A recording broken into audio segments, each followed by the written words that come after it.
안녕하세요. 형광펜 성경과 함께하는 성경 공부, 오늘은 스가랴 8장입니다. 만군의 여호와의 말씀이 임하여 이르시되 만군의 여호와가 말하노라. 내가 시온을 위하여서 크게 질투하며 그를 위해서 크게 분노함으로 질투하노라. 하나님께서 시온을 위해서 질투하는 게, 저번에 아름다운 땅이 황무하게 된 이유는 하나님의 말씀을 듣지 않은 사람들 때문에 결국에는 유다 땅, 예루살렘 땅이 멸망되었다라고 얘기를 했거든요. 그것으로 인해서 분노하시면서 질투를 하는 걸 수도 있고, 유다가 멸망당한 이유는 바벨론에 의해서 멸망당한 거 아니겠습니까? 그래서 대적이 되는 그 나라들에 대해서 분노하시면서 질투하는 걸 수도 있습니다. 또 질투하다라는 게 하나님께서 열심을 내다라는 뜻도 있어요. 나 여호와가 말하노라. 내가 시온에 돌아왔은즉 예루살렘 가운데 거하리니 예루살렘은 진리의 성읍이라 일컫겠고 만군의 여호와의 산 성산, 그러니까 거룩한 산이라고 일컬게 될 것이다. 만군의 여호와가 말하노라. 예루살렘 길거리에 늙은 지압이, 그러니까 늙은 할아버지들 그리고 늙은 할머니들이 다시 앉을 것이다. 다 나이가 많음으로 각기 손에 지팡이를 잡을 것이다. 그래서 많이 늙은 사람들도 그냥 예루살렘 거리에 앉아 있을 만큼, 지팡이를 잡고 앉아 있을 만큼 굉장히 좀 평온한 상태를 말하는 것 같은데, 이것을 뭐 어렵게 해석을 하고자 하면은 지팡이는 보호를 상징하니까 하나님께서 이 늙은 사람들도 보호한다라고도 얘기를 할 수 있겠지만, 뭐 그렇게 어렵게 볼 것까지는 없을 것 같고, 그냥 지팡이를 손에 잡고 있는 사람들도 있다라고 생각을 하면 될 것 같아요. 왜냐하면 5절에 보면 그 성읍 거리에는 동남과 동녀가 가득하고 거기서 장난하리라. 그러니까 소년들 소녀들이 가득해서 장난한다라는 게 뭐 웃으면서 기뻐하면서 노는 거, 그런 것들을 연상시키는 단어들이거든요. 깊게 생각하고 어렵게 생각하고자 하면 끝도 없겠지만, 그냥 이것은 하나님의 예루살렘에 거하셨기 때문에, 다시 이곳에 오셨기 때문에 이 성읍이 안정화되고 있다라고 표현을 하는 게 맞을 것 같습니다. 만군의 여호와가 말하노라. 이 일이 그날에 남은 백성의 눈에 기이하려니와, 그러니까 놀랍거니와 내 눈에 어찌 기이하겠느냐. 만군의 여호와의 말이니라. 너네 눈에는 이게 놀라워 보여도 하나님 눈에는 전혀 놀랍지 않다. 만군의 여호와가 말하노라. 내가 내 백성을 동방에서부터 서방에서부터 구원하여 내고 인도하여다가 예루살렘 가운데 거하게 하리니 그들은 내 백성이 되고 나는 성실과 정의로 그들의 하나님이 되리라. 만군의 여호와가 말하노라. 만군의 여호와의 집 곧 전을 건축하려고 그 지대를 쌓던 날, 이 지대를 쌓던 날이라고 하면은 스룹바벨이 지대를 쌓던 날입니다. 4장을 볼 때 스룹바벨이 머릿돌을 그가 내어서 놓을 때에 무리가 외치기를 은총 은총이 그에게 있을지어다 하리라라고 했는데, 은총 뭐 헨이라고도 제가 한번 설명을 해드렸었죠. 이거는 6장에서 보라 순이라고 이름하는 사람이 자기 곳에서 돋아나서 여호와의 전을 건축하리라라고 했고, 또 스바냐의 아들 헨을 기념하기 위해서, 그런데 이 헨이라는 게 은총이라는 뜻이에요. 그래서 은총이 있다 은총이 있다랑 연결이 되는 거, 결국에는 6장과 연결을 해서 보면은 스룹바벨이 실제로 지대를 놓기도 했지만 스룹바벨의 손이 이 전에 지대를 놓았은즉 그 손이 또한 그것을 마치리라, 이런 것을 실제로 했었지만, 또 이것은 예표가 되어서 앞으로 미래에 일어난 일을 보여준 거죠. 순이라고 이름하는 자, 그러니까 예수님이 태어나셔서 실제로 그 성전을 건축하는 거, 그때를 얘기하는 겁니다. 다시 8장을 통해서 보면은, 그래서 이 성전을 건축하는 그때는 스룹바벨을 통해서 지어지는 때뿐만 아니라 참 성전이신 예수 그리스도를 인해서 완성되는 날을 얘기하기도 합니다.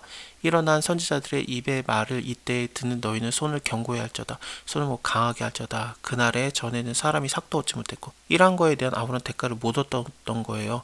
짐승도 삭을 얻지 못했다. 열심히 해도 대가를 받지 못하는 그런 때, 그러니까 힘든 때가 있었던 거죠. 사람이 대적을 인해서 출입에 평안치 못하였나니 이내 내가 무사람으로 서로 치게 하였음이라. 사람들이 서로 치고 그러는 것도 하나님께서 심판을 내릴 때 사용하는 방법이기도 합니다.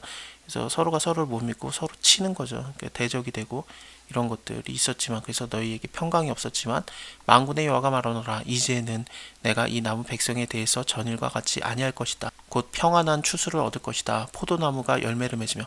이제는 일한 거에 대해서 대가를 받을 수 있는 거예요. 그 전에는 아무런 대가를 얻지 못했었지만요. 땅이 산물을 내고 하늘이 이슬을 내리니 내가 이 남은 백성으로 이 모든 것을 누리게 하리라. 유다 족속아 이스라엘 족속아 너희가 이방 가운데서 저주가 되었었으나 이제는 내가 너희를 구원하여서 너희로 축복이 되게 하리니 두려워하지 말아라. 손을 견고히 할지니라.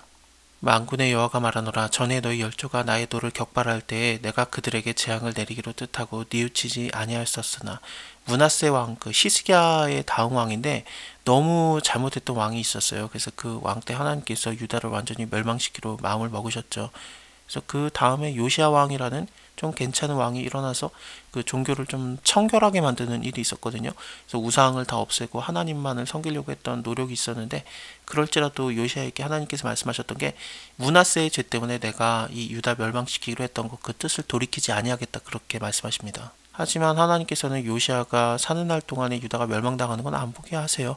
요시아가 죽고 나서 뭐 여호야긴, 뭐 시드기야 한참 좀 지난 다음에 멸망당하긴 하는데 하여튼 하나님께서 그 뜻을 뉘우치지 아니하셨거든요.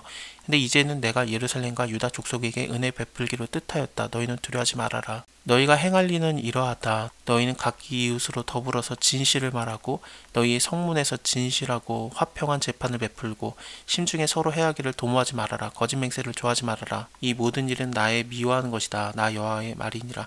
위에서 7장에서도 그 재판을 막 구부러지게 하는 것 때문에 하나님께서 결국에는 분노하셨던 거거든요.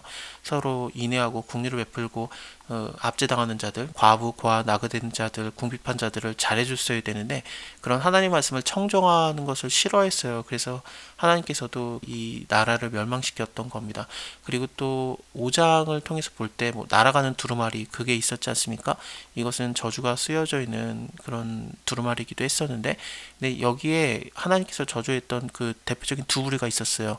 물을 맹세하는 자들, 그러니까 하나님의 이름을 가리켜 망령되이 맹세하는 자들이 있었고 또 무릇 도적질하는 자들이 있었거든요.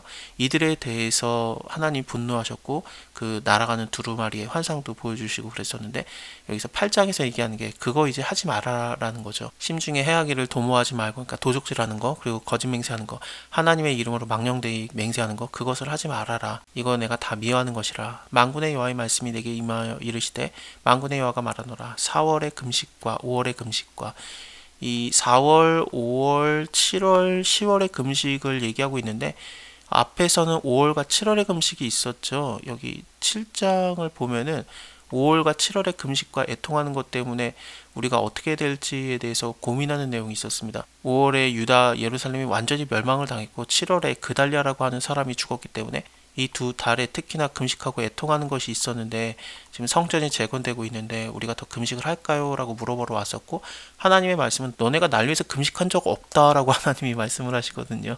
네, 이거에 대해서 한 번 더 금식에 대한 얘기를 하십니다. 그래서 여기 8장에서 그 금식들이 오히려 변해서 유다 족속의 기쁨과 즐거움과 실학의 절기가 되리니 오직 너희는 진실과 화평을 사랑할지니라. 만군의 여호와가 말하노라. 그 후에 여러 백성과 많은 성읍의 거민이 올라올 것이다. 이 성읍 거민이 저 성읍으로 가서 이르기를 우리가 속히 가서 만군의 여호와를 찾고 여호와께 은혜를 구하자 할 것이면 나도 가겠다라고 하겠으며 많은 백성과 강대한 나라들이 예루살렘으로 와서 만군의 여호와를 찾고 여호와께 은혜를 구하리라. 만군의 여호와가 말하노라. 그날에는 방언이 다른 열국 백성 10명, 그러니까 그 언어가 다른 그 열국 백성 10명이 유다 사람 하나의 옷자락을 잡을 것이다. 곧 잡고 말하기를 하나님이 너희와 함께 하심을 들었으니 우리가 너희와 함께 가려 하노라 하리라 하시니라. 하나님께서 함께하는 거, 왜냐하면은 예루살렘에 하나님께서 거하시겠다라고 그곳에 거하시리라고 하나님께서 말씀하셨고 이곳이 진리의 성읍이 되고 이것은 또 성산이 되겠다라는 것이 이 말씀 하나님이 하리라라는 것이 이루어졌기 때문에 이런 일들이 일어나는 겁니다. 물론 지역적인 얘기를 하는 건 아닙니다. 예수님을 통해서 완성되는 하나님의 나라에 대한 얘기를 하고 있는 겁니다. 자, 오늘은 여기까지 보고요. 다음에 9장 이어서 볼게요. 감사합니다.